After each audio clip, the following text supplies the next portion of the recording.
Hello, I'm Keisuke. I'm agent of Diego. I'm Mihai. I'm with the Rio Grande Football Club. Nice Rio to meet Nacional Football Club. Nice to meet you. Nice to meet you. So today I came here to discuss about the contract of Diego. Yeah. As you know, he's a ex-player of your club, Yeah. Rio, and he used to play as a star player. Absolutely. And unfortunately, he left a club and went to several clubs, but he now eager to play again We in heard Rio. that. So Yeah. we'd like to discuss about the Yeah. contract for this season. Yeah. So, which style would you like to propose the mission first?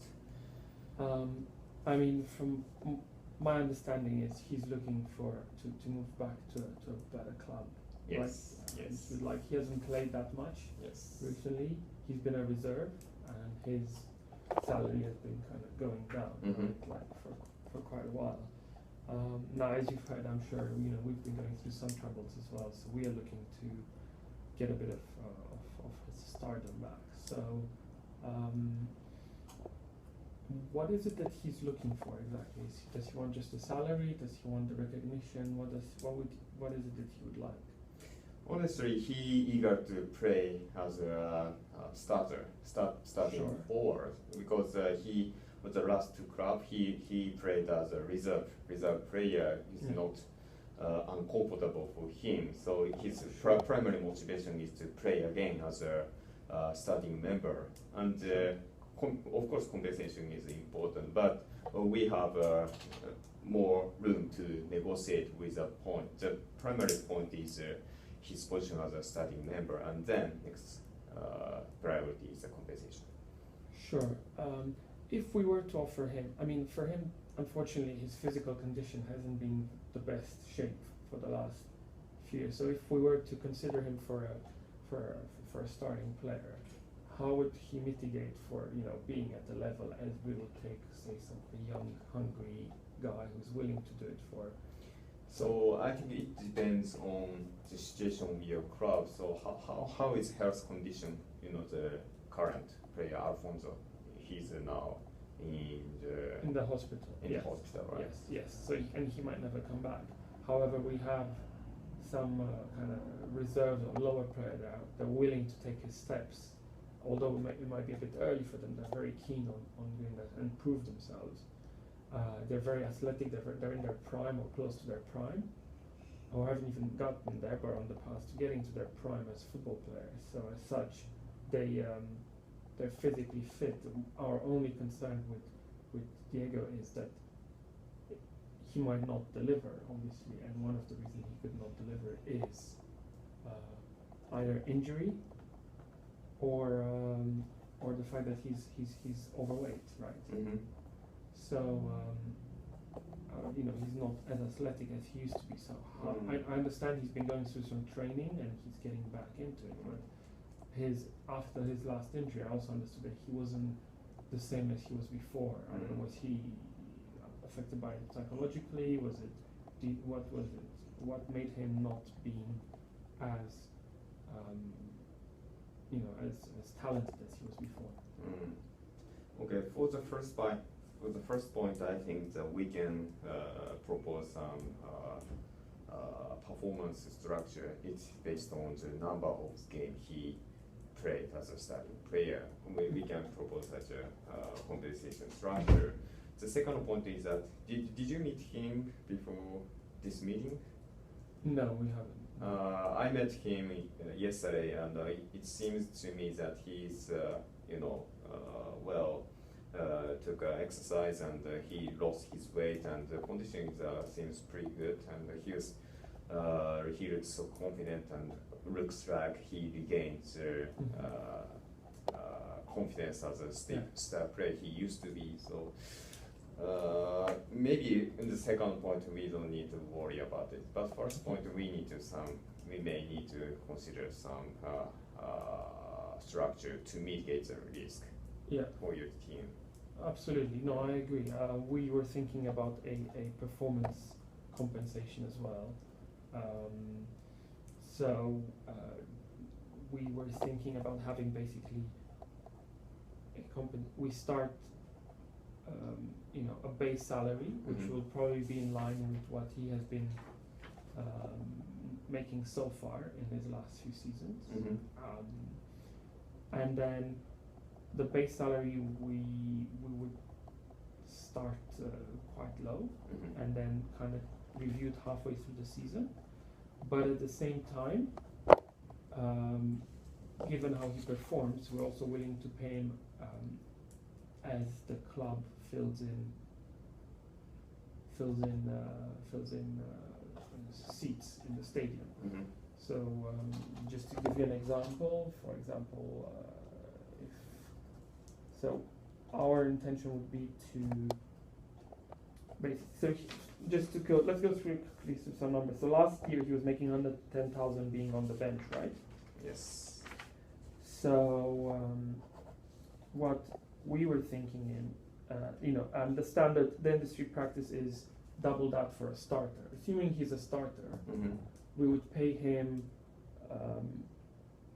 200,000, which is a bit less than double, but halfway through the term, if he reaches certain conditions that we put in, we would be happy to go to 280,000, which is the standard for a starter for a club. Mhm. However, based on all of this, we're also happy to be paying him per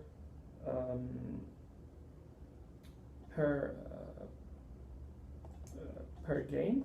And just to give you an example, if we were to pay him 0.25, so 25 cents of a let me just do the math really quickly, of a 90% filled capacity,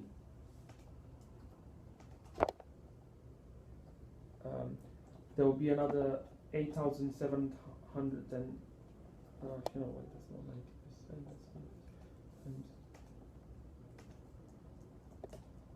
Would be 31,050 per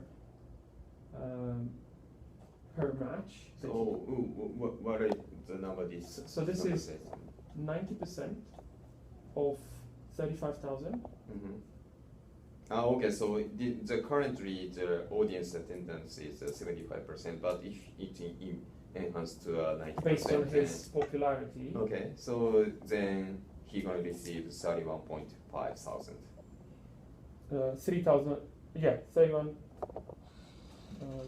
No, wait, my bad. Let me just do the calculation again. Sorry about that. 90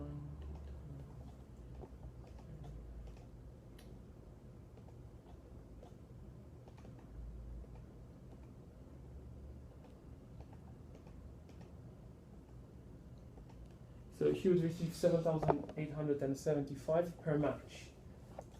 That's multiplied, assuming we were playing 25 games at home. Mm-hmm. That would be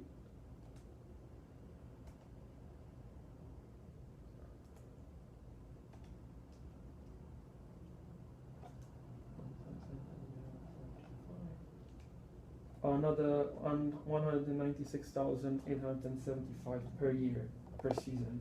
You mean go 50 games? 25 games. 25 games. Because 25, I assume the football standard. 25 you play at home, 25 you play Okay. in. So for the ones that he actually plays at home, it would be 7,875.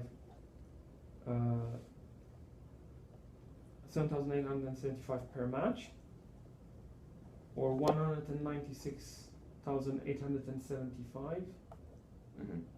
per season, assuming that. So if he successfully achieves these benchmarks, Yeah. you mean that the base salary is 200,000, and on top of that, he gonna gain 80,000 for the no attendance, but this now 80,000 is based on. It's halfway through the Halfway through the season. Mhm. If based on a few, so again, these are kind of assumption of, but here we can do it on goal count, on the number of goals he scores, on the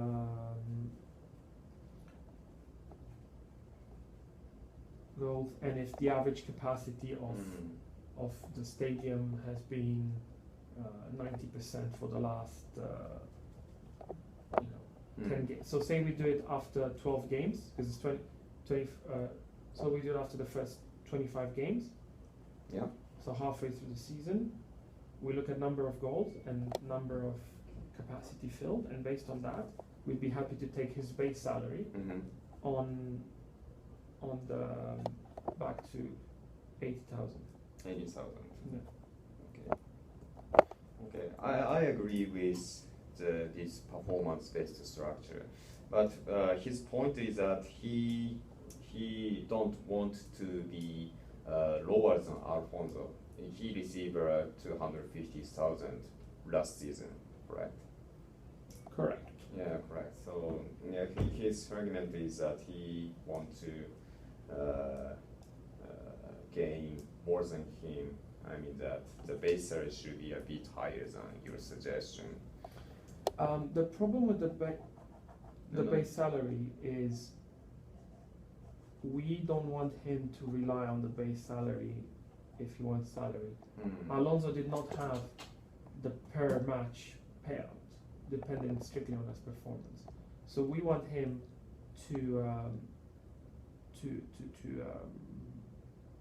we want him to get the so we think it's a good salary given where he was last season. It's double what he was making, or just under double what he was making before. Yeah. But he also gets the possibility, if he performs very well, to make basically 25%, 30%, 33% more than what Alonso was making. Actually, more than that if he also meets the halfway goal. So he will make